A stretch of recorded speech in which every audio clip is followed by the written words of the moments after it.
Hello and welcome to another CEO Masterclass. I'm Peter Switzer, and this is our chance to introduce you to a company that is on the stock market or who might be on the stock market soon. And this is in no way a recommendation for the company. It is purely an informational or educational video on what the company is actually doing. And today we're talking to Ken Hancock, who's the CEO and Managing Director of RLF AgTech, which will be listing on the Australian stock market on Thursday this week. Ken, thanks for joining us. Thanks, Peter. Great to be here. Yeah, now it's an exciting time for you. You're listing your company on the stock market. How has the company been around for? Yeah, so we've been around for over a decade now. Essentially, the company was started here in Australia. We do all of our actual research and development in the agtech space here in Australia, our core R&D. However, we've had a real focus on global markets and expanding into global markets. So it's really a story of taking Australian ag technology international. Okay, so what does the company precisely do? So we're in the advanced crop nutrition space. So one of the, I guess, areas that has major future upside and opportunity is crop nutrition to increase yields. We need 70% more food over the next 30 years to feed the population. However, the technology that we've been using in terms of soil applied fertiliser is very inefficient, and most of it's 80 to 100 years old in terms of its chemistry. So we bring to the market advanced nutrition products, so liquid products that are applied through the seed and the leaf of the crop and target 10 to 30% yield increases. So does it put you in the class of companies like Incitec Pivot and all the other sort of companies associated with fertiliser, but you're just doing things differently? We would see ourselves more complementary to the likes of Incitec Pivot. Those commodity fertiliser groups are really focused on the big macronutrients, nitrogen, phosphorus and potassium, but they're highly commoditised markets. We're in the specialty markets. We supply the critical micronutrients, zinc, copper, manganese, boron, molybdenum, these types of elements, but we effectively supercharge them and make them highly available to the plant. So it's more, the crop needs more than just those three big macronutrients to grow and yield. And so it's critical to supply these other nutrients, which is the area of the business that we focus on. So clearly you've been around for 10 years. Yeah. You're clearly a private company. Yeah. And you have a focus on the outside world and not just Australia. So you must have a significant export customer base at this point in time. Yeah, so most of our revenue is derived in the export markets. We saw a great opportunity a few years ago to really start to expand in Asia. It's more than a third of the world's market. Lots in of our eaters area. over there as well. Yes, that's right. So, and with the changing diets in Asia and our proximity, we saw Asia as a great place to start our expansion. But today we've got sales not only in Asia, Southeast Asia, we sell into the Middle East. We've had some sales into North America, some great trial results in the US, trials underway in Brazil. So we're really looking at these big markets globally. Australia represents about 1% of the total crop nutrient market. So we really see great opportunity. So you're saying that 1% is on a global scale, despite the fact that we are a major grower of stuff. Why don't we use? Why do we only use 1% of all this? Well, because of our small population, whilst we're a large exporter of wheat, as an example, we only rank generally around 13th or 14th in production globally of wheat, which is our largest crop. When it comes to, so in a lot of these other markets, in Asia and Europe, South America, they're also yielding much higher crops than we do because they've got higher rainfall, etc. So we, here in Australia, we're a relatively small producer in global terms. Okay, so in terms of the potential for the company, what are going to be the big issues that you as MD are going to be looking at and hoping that they all go in the right direction? Yeah, so I guess our company was founded on the basis that there is massive improvements and gains to be made in nutrient efficiency. And some of the really big issues that are facing us as a planet over the coming years is to be able to increase food production, but do it in a more environmentally sustainable way. And also another component is to be more efficient with our water use. So I guess over many years we've been applying high rates of fertiliser to the soil, and to try and keep the yield up and production up to the population, we've continued to pour that on, but that's creating a lot of issues in the soil. So we see in great opportunity to basically increase yield, but do it in that more environmentally sustainable way. Yeah. So are you getting at least cautionary thumbs up from green groups in terms of your offering? Yeah, so we've set up a subsidiary actually called RLF Carbon. So one of the things, besides increasing crop yields and quality for our and returns for our farmer customers, we also increase the crop's ability to produce soil carbon and increase CO2 sequestration. So we've set up a subsidiary called RLF Carbon to look to develop and monetize this part of the market. It's relatively new in Australia in terms of farmers coming on board for soil carbon, but it really does have a lot of green attributes, as you say. It assists with reducing soil degradation. It assists with improving the soil biology, working with the nature to increase overall crop health. Let's look at the costs of your business. Have they been impacted by the pandemic, the lockdowns, the Ukraine war, all those sort of things that have pushed commodity prices up? Has it affected your costs? Well, one of the great things about our business is that whilst its costs have been impacted, and we've seen, say, in the biggest fertiliser used globally, urea, which is nitrogen based, has tripled here in Australia in the last 12 months. Actually, our technology, because of that efficiency gain we can reduce fertiliser inputs by around 20%.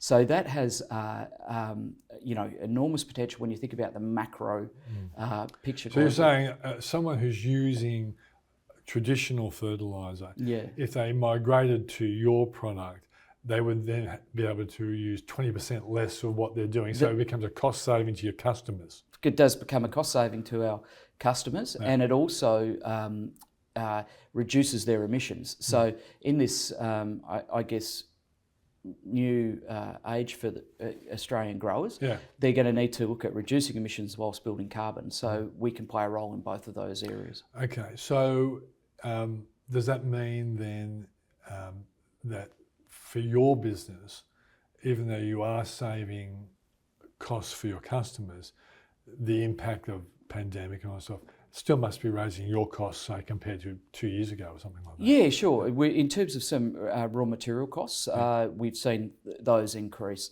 We've been able to, in our markets though, manage our margins. Last year, we achieved a 59% gross profit across the business. So we're not as heavily tied as some of the commodity players. Being in that specialty tech space, we're able to demand a premium for our products. Our products generally return in our independent trials about in the range of 5 to 10 times the investment that the grower makes in them. So we're able to modify our price to help overcome some of those How well is the message understood by the farming community?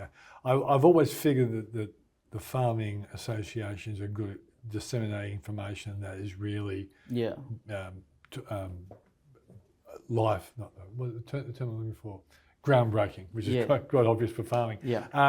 But you have to be dealing with incumbents as well, which have probably been big sponsors of these groups. You're like new kid on the block. Is the information getting out there to your potential customer base? Yeah, so we've had to spend quite a lot of money and time developing the market and awareness of the technology in the market. And that's done through a range of different mediums, including government-backed agricultural departments in not only in Australia but in other countries, working with large-scale distribution partners where we leverage their distribution channels to educate the market. But there's always more that we can do. But certainly in markets in Asia, we've been able to develop a brand awareness and an understanding of the tech. But of course, with any product in this area and with growers, you need to have a proven track record that your products work. So I'm pleased to say that in recent years that we've really focused on developing that data with over 1,000 field trials on the products to demonstrate their efficacy. On the subject of government support, are government supporting what you're doing? Yeah, so we have, of course, in the research and development side, there's the research and development grants that the government provides, but we're also looking at other government grants currently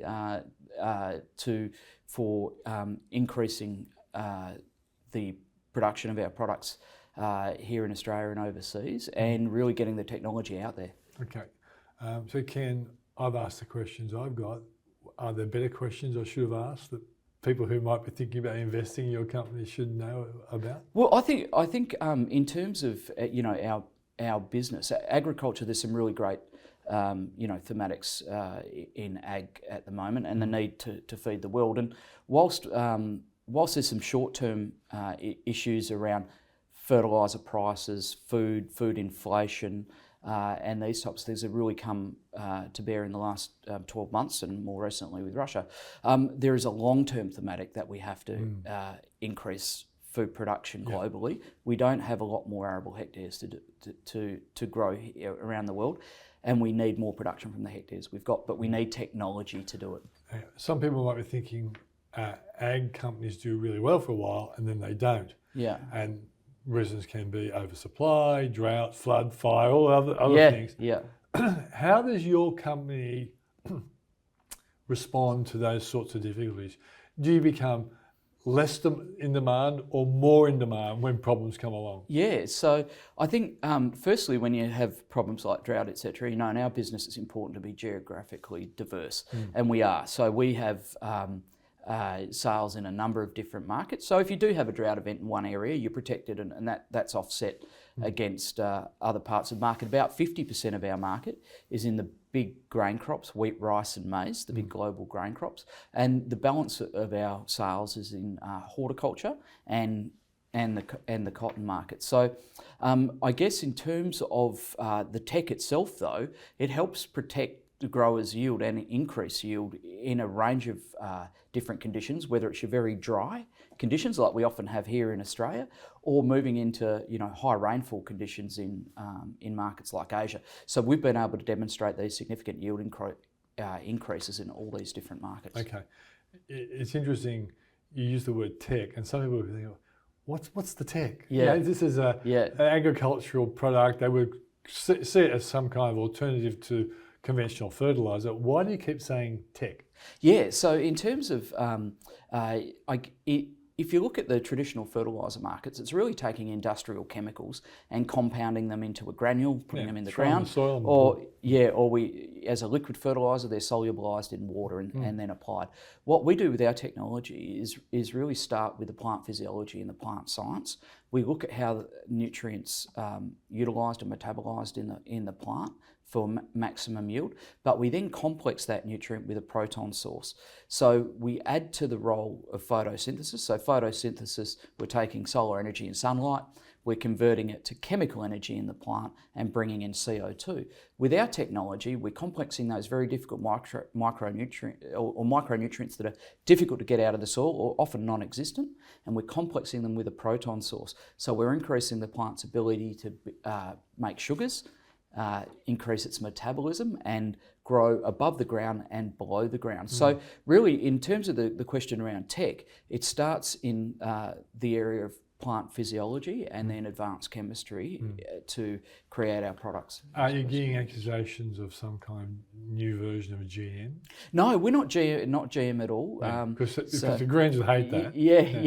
No. So we're not involved. We don't do any modification. All we're really doing is utilising the plant's natural physiological attributes and supplying nutrient in highly efficient ways to elicit large growth outcomes. I guess the analogy would be some people grow really strongly because they get the right inputs and other people don't. They start off virtually the same, but the inputs are different. You're saying your inputs are better, as a consequence the results will be better? Yeah, firstly, a more balanced approach to nutrition, so that the crop doesn't only require these big macronutrients, the nitrogen, phosphorus and potassium, they require all the other critical nutrients. So we provide a balanced approach to complement their macronutrient supply. But importantly, we drive the plant's growth very directly. So as I was mentioning about building sugars in the plant to increase the plant's energy reserve, increasing root system growth. So we increase effectively the interception of the granular fertiliser that is put in the soil. We increase the uptake of moisture and we improve the soil biology at the same time. So there's a number of different direct impacts that we have to the plant to increase yield quality and the building of organic carbon. Okay, well, good luck with listening, Ken. Appreciate it, thanks Peter. And that was Ken Hancock, the CEO and Managing Director of RLF AgTech. And remember, this is an educational video where we're telling you about a company that is listing on the stock market or is about to list on the stock market.